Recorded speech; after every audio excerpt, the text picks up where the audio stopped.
Hello and Jai Hind student. Welcome once again to your own channel, Sir Tarun Rupani, and warm welcome to my Rising Star. Rising Star एक dedicated batch है class 9th ICSE board के लिए. Yes, ये exclusive batch है और इसके बारे में सारी जानकारी आप डिस्क्रिप्शन में जाएं और व्हाट्सएप ग्रुप, टेलीग्राम चैनल और फेसबुक पेज दिया हुआ है डिस्क्रिप्शन में, जाएं और ज्वाइन कर जाएं. आपके सारे लेटेस्ट वीडियोस और एक्सप्लेनेशंस उपलब्ध हैं. तो चलिए स्टार्ट करते हैं. हाइड्रोस्फीयर इंपॉर्टेंट चैप्टर है, ज्योग्राफी का सिंपल चैप्टर है और क्विकली फिनिश कर देते हैं. तो सर 2-3 स्फीयर तो आपको मालूम ही है, ये आप बताएंगे. तो आप कहेंगे सर हमें मालूम है एटमॉस्फेयर क्या होता है. जी, द स्फीयर ऑफ एयर. ठीक है, यही कह देंगे आप. एकदम परफेक्ट जवाब है आपका. एटमॉस्फेयर मतलब एयर का स्फीयर. हाइड्रोस्फीयर आपने बता दिया. वाटर का स्फीयर मतलब जहां धरती के रीजन में पानी जाया जा रहा है तो स्फीयर ऑफ वाटर. और तीसरा क्या है? तीसरा स्फीयर कौन सा है? लिथोस्फीयर अर्थात स्फीयर ऑफ लैंड, जहां जहां लैंड है. तो जहां ये तीनों मिल जाते हैं, क्या? जहां पर एटमॉस्फेयर, हाइड्रोस्फीयर और लिथोस्फीयर मिल जाता है, उसे क्या कहते हैं आपको बताना है. मुझे पूरा यकीन है मेरे राइजिंग स्टार इसका आंसर जानते हैं, और जानते हैं तो मुझसे शेयर करना एकदम मत भूलिएगा. कमेंट बॉक्स में मुझे जरूर बताइएगा कि what is that sphere called where the hydrosphere, atmosphere and lithosphere meet. चलिए वेट करूंगा आपके जवाब का डिस्क्रिप्शन में, कमेंट बॉक्स में. जी सॉरी. और मैं आपके हर एक जवाब को यस जरूर से टिक करूंगा, चेक करूंगा. तो स्टार्ट करते हैं. अर्थ हमारी 71%, जी 71% हमारी अर्थ जो है वाटर से कवर्ड है. और अगर आसमान से देखें, स्पेस से देखें, तो अर्थ दिखाई देती है ब्लू. तो रीजन आप जान गए हैं, because of the water. Sir blue क्यों? जी, blue colour reflects the most. Hydrosphere क्या है? Hydrosphere means combination of mass of water found on the earth. वो सारा मास ऑफ वाटर जो अर्थ में पाया जा रहा है, अब वो चाहे ओशंस के रूप में हो, रिवर्स के रूप में हो, स्ट्रीम के रूप में हो, लेक्स के रूप में हो, हमारे एटमॉस्फेयर में हो, और इवन अंडरग्राउंड में भी हो, सब सब सब सारे सोर्स ऑफ वाटर जो हमारे आसपास पाए जा रहे हैं, वो सब हमारा हाइड्रोस्फीयर है. अब सबसे पहले आता है ओशन वाटर की बात करते हैं. तो 91% ऑफ द अर्थ का वाटर ओशन के रूप में है. और ओशन आप जानते ही हैं अनफिट है. क्यों? सॉल्टी है डियर. हाँ, आप पी नहीं सकते, ना इरिगेशन कर सकते हो उससे. 3% बचा. 100 में से 97 चला गया, बचा 3%.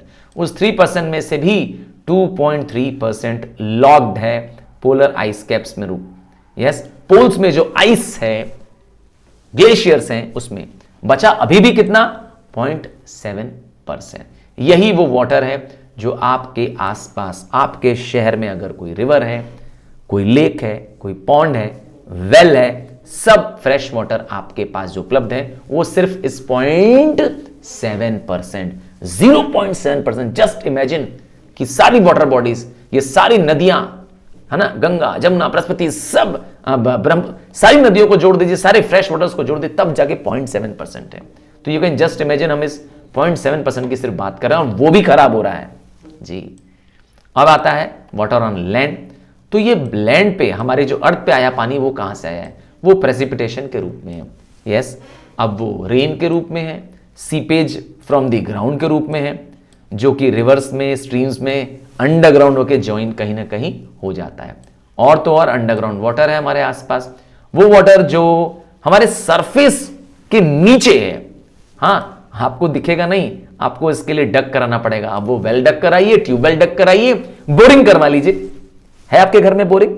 जी, आपके घर में लगा हुआ है बोरिंग. यू नो बोरिंग क्या होता है ना? यस, गहराई में क्या करते हैं, डिक करा करके हम लोग पानी पंप से ले लेते हैं. फार्मर्स जब यूज करते हैं तो उसको हम लोग ट्यूबवेल्स कहते हैं, और हम लोग लगाते हैं तो हम लोग उसको घर में बोरिंग कहते हैं. Water in the atmosphere. और हमारे एटमॉस्फेयर में भी वाटर हाइड्रोलॉजिकल साइकिल. अरे भाई, मुश्किल शब्द देख के परेशान हो जाते हो. वाटर साइकिल है डियर.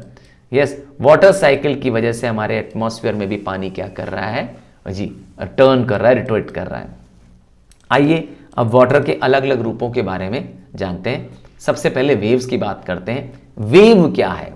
हाँ, सी बीच का सीन तो आपने बहुत सारी मूवीज में, शोज में देखा होगा, इवन आप गए भी होंगे।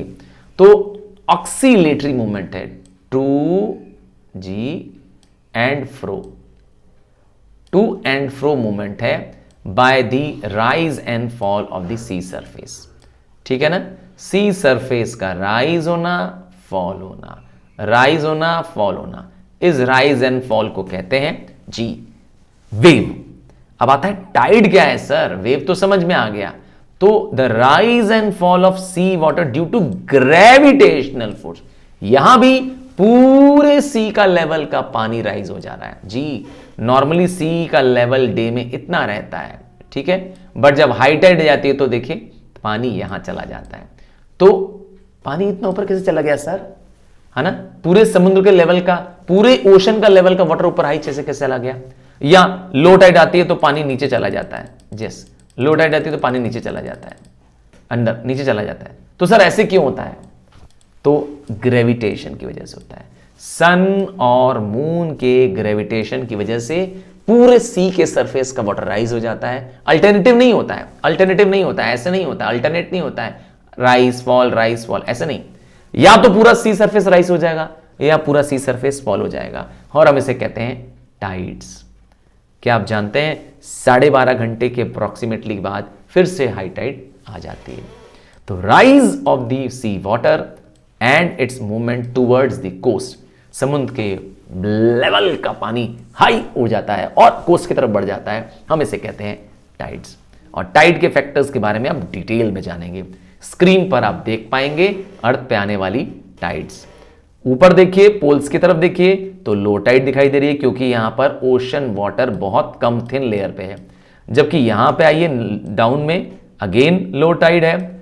और जब आप वेस्ट और ईस्ट की तरफ देखते हैं तो वाटर कहां चला जा रहा है? पोर बाहर की तरफ चला जा रहा है, इतना राइज हो जा रहा है जी। तो हाई टाइड हो जा रहा है, किसकी वजह से हो जा रहा है? इस मून के ग्रेविटेशन की वजह से। ठीक है, तो टाइड्स का रिलेशन है gravitational force of sun and moon के साथ। और आप जानते ही हैं अर्थ और सन और मून का डिस्टेंस चेंज होता रहता है। हां, इस चेंज डिस्टेंस को दो तरीके से मेजर करते हैं। एपोजी क्या होता है? जब अर्थ का डिस्टेंस सबसे फारदेस्ट होता है जी, ठीक वर्ड सुना, सबसे दूर होता है मून से, तो आप उसको कहते हो अपोजी। ठीक, एपोजी। वैसे पास के लिए perigee, perigee. The distance nearest is called as peri, peri से पास, ऐसे कर सकते हैं, पी से पेरी, पी से पास। अरे हिंदी वर्ड नहीं होता है पास। जब अर्थ और मून सबसे नजदीक होते हैं तो पेरिजी हो जाता है, ठीक है, और जब अर्थ और मून दूर दूर रहते हैं तो एपोजी हो जाता है। ठीक है, तो अब आता है नेचर ऑफ द टाइड्स के बारे में जानते हैं। तो दो टाइड्स और दो एब्स। टाइड्स जब बात करें तो हाई टाइड की बात करते हैं, एब्स की बात करें तो लो टाइड। लगभग 24 घंटों में ट्वाइस आता है, एक्सपीरियंस ट्वाइस होता है एवरी प्लेस, पूरी धरती में 24 घंटों में। अब सबसे पहले बात करते हैं हाई टाइड की जी, हाई टाइड की। When the sun, earth and moon, तीनों ही ध्यान से सुनिएगा, सन, अर्थ और मून तीनों एक लाइन में, जरा डायग्राम को ध्यान से देखिए, देखिए अर्थ ये रहा, मून ये रहा, और जी अब मून अर्थ को के वाटर को अपनी तरफ पुल कर रहा है। तो नॉर्मली पानी तो ऐसे होना चाहिए, डॉटेड लाइन पे होना चाहिए, पर देखिए वाटर कहां चला गया? बाहर की तरफ आ गया, पुल हो गया। देखिए ध्यान से, और जितना बाहर जा रहा है, मैं इसको कलर भी कर दे रहा हूं, शेड भी कर दे रहा हूं, यस, जितना बाहर जा रहा है वही है हाई टाइड। ठीक है, तो ग्रेविटेशनल पुल की वजह से हो जा रहा है, और तीनों जन एक साथ एक्ट कर रहे हैं, तीनों फोर्सेस एक साथ एक्ट कर रहे हैं। स्क्रीन पे देखेंगे ध्यान से। Low tide, when the sun and the moon are at a position at right angle with the reference to the earth. मतलब सन, अर्थ और मून कैसे हैं 90 डिग्री पर, ठीक है। ध्यान देंगे मेरी बात को। ये रहा सन, ये रहा अर्थ हमारा, हम लोग हुए, और ये हो गया हमारा मून। तीनों कहां पर है, राइट एंगल पे, ठीक है। तो क्या हो जाएगा, लो टाइड पैदा हो जाएगी। ध्यान दिया आपने। सो लो टाइड ऐप का नाम है। आइए कब कब आता है, इसको डायग्राम को भी देख सकते हैं लो टाइड से।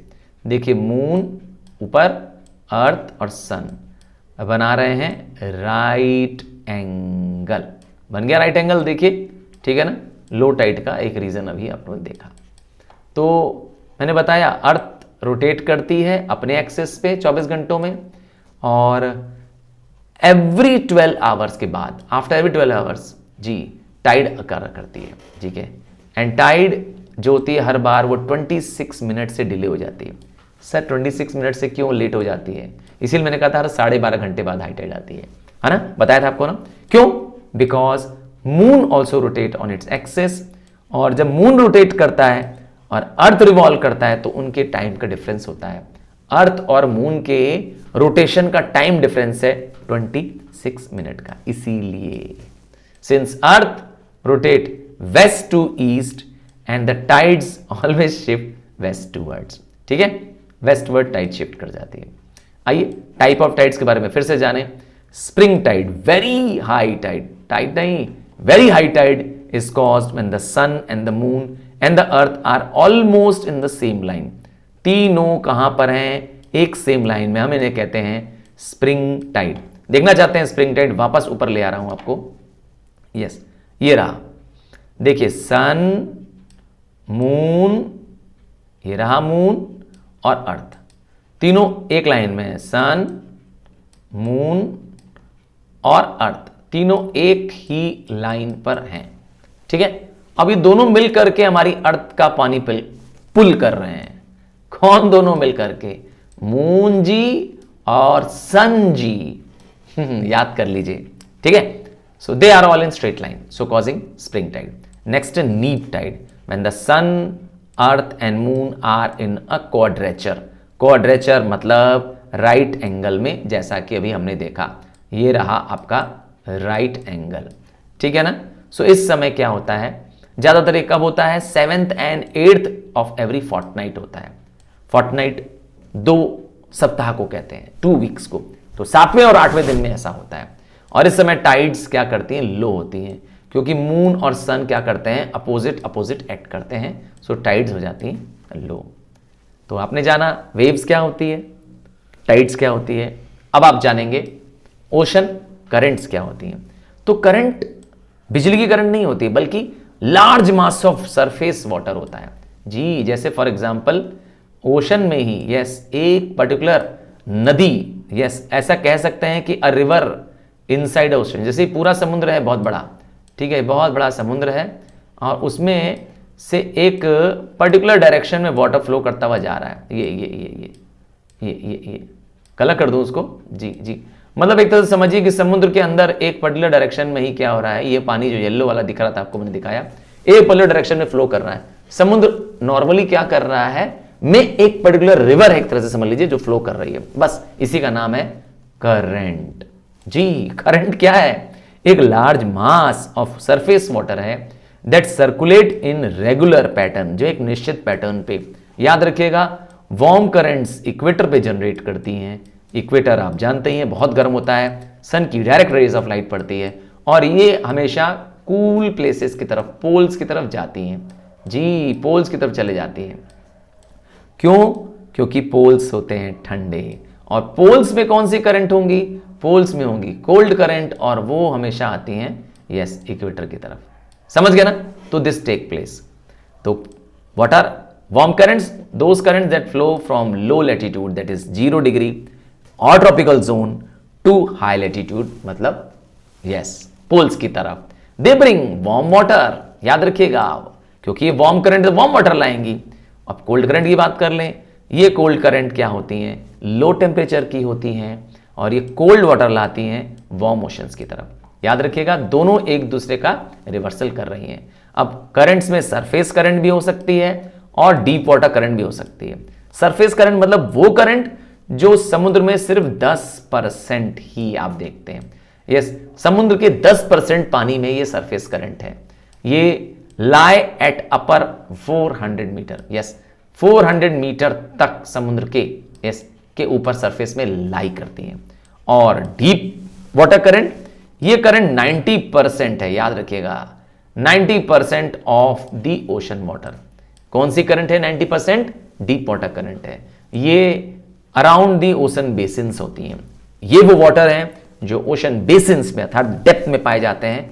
और क्यों? क्योंकि because of variation of density and gravity की वजह से, पानी की सॉल्ट की, मिनरल्स की एबिलिटी की वजह से, ये डेंस की वजह से हो जाता है। अब ओशन करंट्स क्यों कॉज होती हैं, क्या कारण है ओशन करंट्स का? तो मैंने बताया ocean currents stream of water होता है जो एक पर्टिकुलर पैटर्न पे फ्लो करता है। अब कॉज होने का सबसे पहला रीजन क्या है? ओशन करंट का सबसे पहला रीजन है लेवल ऑफ सैलिनिटी। यस, अगर सेलाइन अर्थात सॉल्टी होगा समुद्र तो वाटर हैवी होगा, और वाटर हैवी होगा तो वो सिंक कर जाएगा। अरे भाई, जब कोई पानी सिंक करेगा तो किसी के ऊपर भी तो आना पड़ेगा, तो हो गया ना मोशन। दूसरा टेम्परेचर की वजह से भी है। टेम्परेचर से कैसे है? देखिए, करंट जो इक्वेटर के पास होंगी या ट्रॉपिक्स के पास होंगी वो हमेशा वार्म होंगी, क्योंकि इक्वेटर में पड़ने वाला है हाई टेम्परेचर, ठीक है ना, क्योंकि सन होगा डायरेक्ट ओवरहेड, और पोल्स की तरफ ये करंट्स मूव करेंगी। अर्थ का रोटेशन भी कॉज करता है। हाँ, याद रखिए कोरेलिस फोर्स के बारे में मैंने बताया था। कोरेलिस फोर्स में बताया गया है कि वेव्स, करंट्स क्लॉकवाइज डायरेक्शन में मूव करती हैं नॉर्दर्न हेमिस्फीयर में। जी, आप राइट डायरेक्शन भी लिख सकते हैं। जी, rightward they move in the northern hemisphere में, और सदर्न हेमिस्फीयर में एंटी क्लॉकवाइज या लेफ्ट वर्ड। सर याद कैसे करें कि राइट होगा कि लेफ्ट होगा? तो मैंने एक आसान बताया, नॉर्थ में आर आएगा, ठीक है, मैंने आर को हाईलाइट कर दिया, देख रहे हैं ना आप? तो ये जो आर है यही बता रहा है राइट डायरेक्शन, ठीक है। तो नॉर्थ वाली जो करंट्स होती हैं, वाटर बॉडीज होती हैं, इवन विंड होती है नॉर्दर्न हेमिस्फीयर की, इक्वेटर के ऊपर की, वो कैरोलिस की वजह से, अर्थ के रोटेशन की वजह से क्या होता है, एक ट्विस्ट कर देती है, एक टर्न पैदा करती है। यस, इसकी वजह से ये टर्न कर जाता है राइट वर्ड। और चौथा और आखिरी रीजन आपको दे देता हूं, planetary winds. Yes, planetary wind जिसको हम परमानेंट विंड्स के नाम से भी जानते हैं। तो ट्रेड विंड्स परमानेंटली ब्लो करती रहती हैं, आप जानते ही हैं। ट्रेड विंड्स ब्लो करती हैं और वो पोलवर्ड्स वाटर को क्या करती हैं, मूव कर ले जाती हैं, है ना, वेस्टवर्ड्स एंड पोलवर्ड ले जाती हैं। जबकि वेस्टर्ली विंड्स जो होती हैं वो नॉर्थ ईस्टर्न क्या करती हैं, वाटर के डायरेक्शन को चेंज कर देती हैं। तो इस तरीके से आपने जाना ओशन करंट्स का कॉज क्या है। तो thank you and love you for your participation. अगर आप है क्लास 9 के स्टूडेंट और अभी तक मेरे चैनल को सब्सक्राइब नहीं किया है तो प्लीज जाएं, सब्सक्राइब करें, और हाँ, अपने क्लासमेट्स फ्रेंड्स को भी चैनल्स को सब्सक्राइब करने के लिए जरूर कहें। Thank you and love you. और स्क्रीन पर प्लेलिस्ट में लगा देता हूं और डिस्क्रिप्शन में राइजिंग स्टार आपके लिए सिर्फ और सिर्फ एक्सक्लूसिवली क्लास 9 आईसीएसई बोर्ड के लिए यस एक बैच है, जरूर ज्वाइन करें। Absolutely everything is free. Yes, lesson videos, notes, जाएं और व्हाट्सएप या Telegram channel whatever you feel free join जरूर करें।